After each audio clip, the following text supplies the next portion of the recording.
নমস্কার বন্ধুরা, দেখো আজকে আমি তোমাদের সাথে একটা দুধ পুলি রেসিপি শেয়ার করছি। দেখো দুধ পুলিটা আমি কিভাবে বানাই, চালের গুঁড়ি ছাড়াই কিভাবে সহজেই তোমরা বাড়িতে দুধ পুলি বানিয়ে নিতে পারবে তার রেসিপি আজকে আমি দেখাচ্ছি। এখানে 1 বাটি ময়দা নিলাম। এই 1 বাটি ময়দার সাথে ঠিক এই বাটিরই 1 বাটি চিড়ে নিয়ে নেব আমি। 1 বাটি চিড়ে নিতে হবে, ওই বাটিরই 1 বাটি চিড়ে নিতে হবে। চিড়েটাকে আমি একটু ভালো করে ধুয়ে এর সাথে ময়দাটার সাথে মিশিয়ে নেব। চিড়েটাকে দেখো ভালো করে ধুয়ে নিতে হবে। দেখো চিড়েটা আমি 3-4 বার ভালো করে ধুয়ে নিয়েছি। এবার এই চিড়েটাকে জল থেকে ছেঁকে আমি ময়দার মধ্যে নিয়ে মেখে নেব। সামান্য একটু নুন দেব, দিয়ে এবার আমি ভালো করে মেখে একটা ডো তৈরি করে নেব। পুলি পিঠের ডোটা আমি এবারে তৈরি করে নেব। চিড়ে আর ময়দা ভালো করে মেখে দেখো একটা সফট ডো তৈরি হয়ে গেল। এবার এই ডোটাকে আমি একটা ভিজে ন্যাকড়া দিয়ে এবার আধ ঘন্টা ঢেকে রাখবো। একটা ভিজে ন্যাকড়া আমি দিয়ে এটাকে আধ ঘন্টা ঢেকে রেখে দিয়ে এবার আমি নারকেলের পুরটা তৈরি করতে যাব।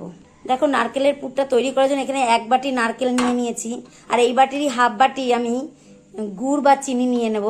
আমি এখানে চিনি গুড় দুটো মিশিয়েই করব, তোমরা চাইলে শুধু গুড় বা শুধু চিনি দিয়েও করতে পারো। 1 বাটি নারকেলের সাথে আমার হাফ বাটি গুড়। দেখো আমি এখানে চিনি আর গুড় মিলিয়ে হাফ বাটির একটু বেশি দিয়ে নিয়েছি। এটা এর সাথে এবার মেখে দেবো। তোমরা গুড়ের করলে হাফ বাটি গুড় দেবে, আর চিনির করলে একটু বেশি চিনিটা দেবে হাফ বাটির থেকে। এবার আমি ভালো করে এটাকে সাথে এটা ভালো করে মেখে নেব। তারপরে আমি এর পুর তৈরি করব। কড়াই গরম করে এবার আমি এই নারকেলটাকে ঢেলে দেবো মধ্যে দিয়ে আমি এবারে পাক দেবো। নাড়ুর মতো অতটা পাক না দিলেও হবে, অল্প দিলেই হবে। এবার আমি পুরটা রেডি করে নেব। দেখো নারকেল পুরটা আমার একদম রেডি। এবার আমি এর মধ্যে একটু এলাচের গুঁড়ো দিয়ে দেবো। এলাচকে থেতো করে আমি এর মধ্যে দিয়ে দেবো, ফ্লেভারটা ভালো আসবে। দেখো পুরটা আমার একদম রেডি। এবার আমি পিঠের শেপ দেব। এরকম ছোট ছোট লিচি কেটে নিয়ে এবার এটাকে হাত দিয়ে ঘুরিয়ে ঘুরিয়ে বাটি তৈরি করে নিতে হবে।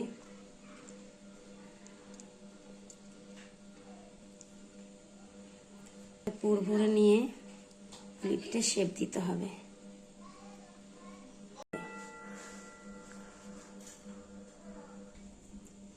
দেখো এই যে আমি শেপ দিয়ে নিলাম। এবার আমি অনেকগুলো বানিয়ে নেব।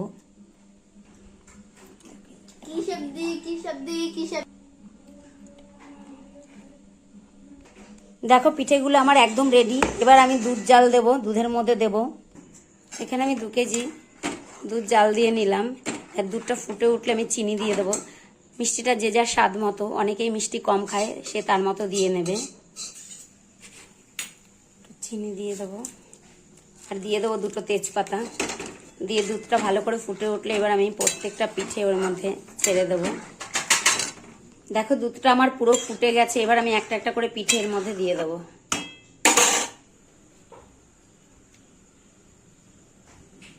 যখনই দেখবে পিঠেগুলো উপরের দিকে ভেসে আসছে মানে পারফেক্ট হয়েছে।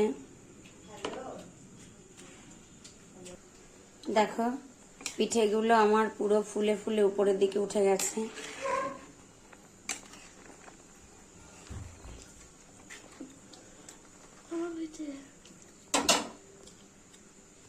দেখো পুলিটা আমার প্রায় হয়ে গেছে। এবার আমি তুলে নেব।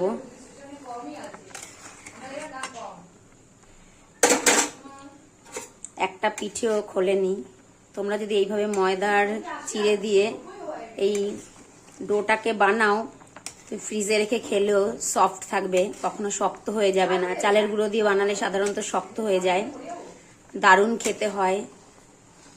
তোমরা প্লিজ এইটা দেখে বানিও আর কমেন্ট করে জানিও কেমন হয়েছে।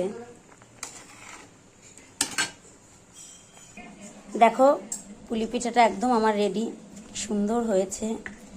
তোমাদের যদি এই রেসিপিটা ভালো লাগে প্লিজ প্লিজ প্লিজ আমার চ্যানেলটাকে সাবস্ক্রাইব করে দিও, লাইক করে দিও।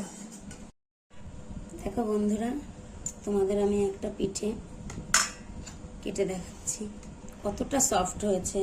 তোমরা না করলে বুঝতেই পারবে না যে কতটা সফট হয়েছে আর কত দারুণ খেতে হয়েছে।